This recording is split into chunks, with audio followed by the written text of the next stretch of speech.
નવસારીથી કે જ્યાં આધાર કાર્ડ કૌભાંડમાં મોટી કાર્યવાહી થઈ। આધાર કાર્ડ કૌભાંડમાં એક વ્યક્તિની ધરપકડ કરવામાં આવી છે અને એક વ્યક્તિ વોન્ટેડ જાહેર કરવામાં આવ્યો છે। કમ્પ્યુટર ઓપરેટર શહેજાદ શબ્બીર શેખની ધરપકડ થઈ છે તો સુપરવાઇઝર હરીશ રાજ્યગુરુની સંડોવણીનો પણ ખુલાસો થયો।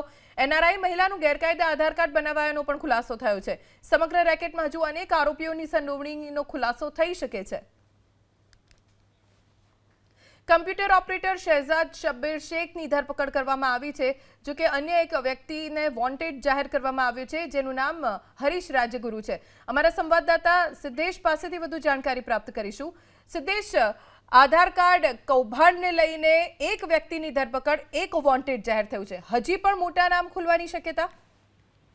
જી, નવસારીના જલાલપુર વિસ્તારમાં એક એનઆરઆઈ મહિલાને માત્ર 70 દિવસમાં અહીંયા ભારતમાં જઈને એનું આધાર કાર્ડ બનાવી આપવાનો એક કૌભાંડ જે છે પ્રકાશમાં આવ્યું હતું। જે સંદર્ભે નવસારીના ડિઝાસ્ટર મામલેદાર દ્વારા નવસારી ટાઉન પોલીસ સ્ટેશનમાં ફરિયાદ આપવામાં આવી હતી।